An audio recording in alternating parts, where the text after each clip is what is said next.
Hey guys, so I know I haven't been posting many videos this year, but I have been working on a new project and I think maybe some of you guys will enjoy it. It's a rooftop tent rack that nobody else on the internet that I could find built one, and it's adjustable in height.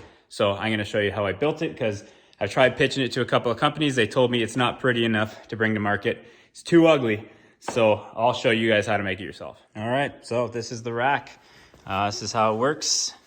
These 2x4s that it's on are just temporary so I can roll it around my shop, but they represent the bed rail on the top of my truck.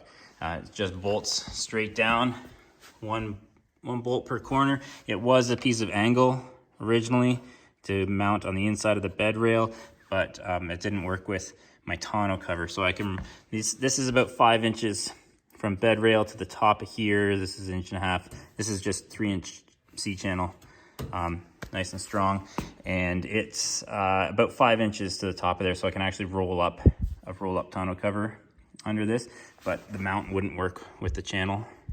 There, focus. So I just cut it off and I just bolt it straight through the top of the bed rail. Works really good. So this is how it works. These are just camper jacks for an RV. I got all 4 of them on Amazon for like 150 bucks. And then I just welded to the back of one of the threaded rods, just a 3/4 inch socket, so it nests into the next one, and then they just lift up together with a drill. It's nice and easy. And then these little guys, it's just a little peace of mind, locks the whole thing down nice and tight. Or if you're off-road, it won't bounce around or anything like that.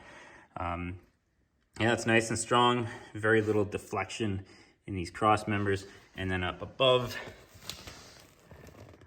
the jack, I did have to weld this extra plate on here because the jack mounts go out instead of in, just the way they mount on an RV, but not a big deal. One extra little plate and then it bolts through, and easy peasy.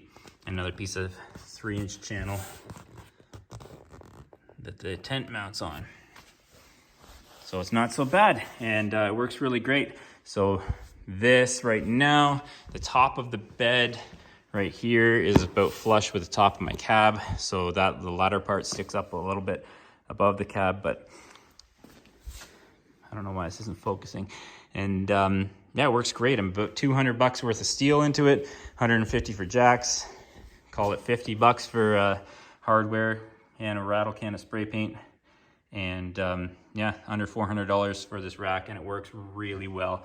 So these are just 2 6-foot pieces of PVC with a little air thing, so I can pump about 30 psi into that. And I got pressurized water, one there and one over there, and they're 15 liters each. They just sit on these 4-inch angle brackets, and then I just wrap a tarp strap, 15-inch tarp strap around that on the front and back, and it holds nice and solid. So that's that. So when I jack it up, these things will lift up 24 inches each side, but it's independent front and back, so I can actually level the whole thing north-south with the jacks. And I've even got a little bubble level mounted under there, so when I'm parking my truck, I only have to level it left to right, and I even put a bubble under there that I can see through the back window, and it works really well.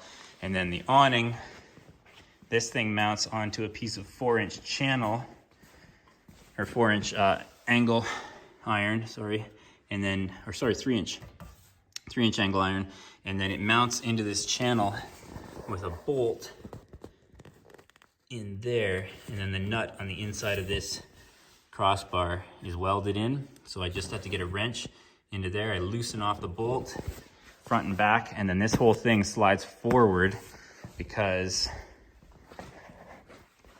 lowered down, with the rack lowered down, the back of my cab is about here, and this doesn't even, like, it barely covers the tailgate mounted back here.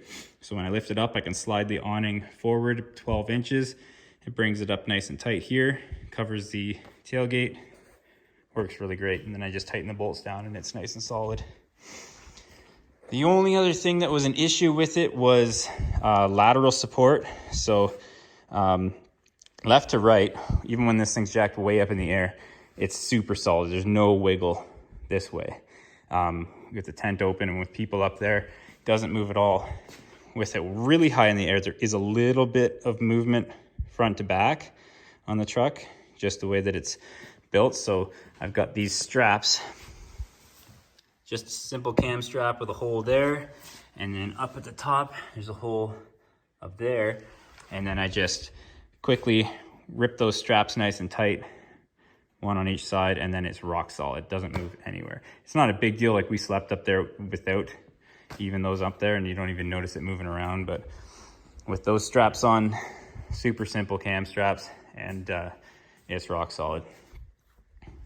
So that's it. These things, it'll lift up super high, so you get lots of head height underneath your awning and underneath your bed when it's open. And then when you're on the road, you can keep it low, out of the wind, out of the overheight. If you're going on ferries, it'll go underneath in-ground parking. Works awesome. But the companies that I pitched it to, even some in Canada, they said that it's too ugly to bring to market. So in a year or so, when they're trying to sell you the same thing for thousands of dollars, now you can build one for under $400. Enjoy.